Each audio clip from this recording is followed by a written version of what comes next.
What you see on the screen right now is the cover of our newly released book.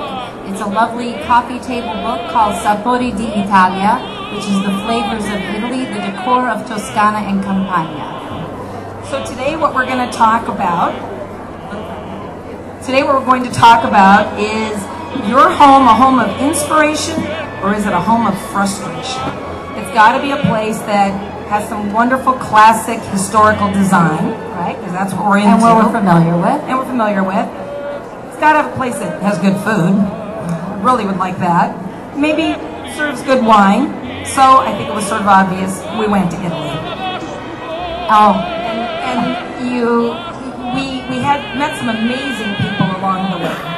And one of them was this little gentleman that we ran into one night on the Ponte Vecchio in Florence. Our little Italian. I love this story because it's true. Every word I'm going to tell you is true. Ann and I are scouting, and when I'm telling you, we don't have a production company, we don't have a crew. It's she and I, and our photographer. But this time we were alone, and I do speak the language.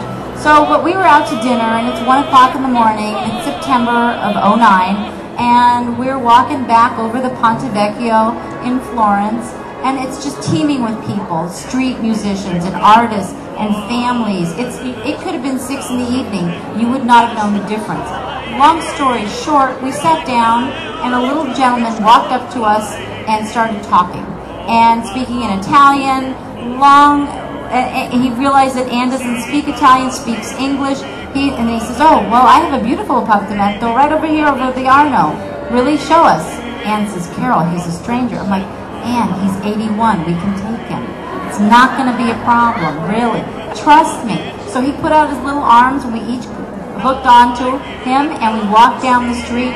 There was the most stunning view, and this is his apartment. This is what we walked into. 16th century tapestry, a 12-foot statue, life-size statue of Mary Magdalene, coupled with modern furniture. So he blended the old with the new, the practical with the things that he grew to love over his years. But his name is Sandy, and we will grow fond of him always because he really just, overwhelmed us with his hospitality, generosity, and then we just said, you shouldn't be letting strange people into your apartment at 1 o'clock in the morning.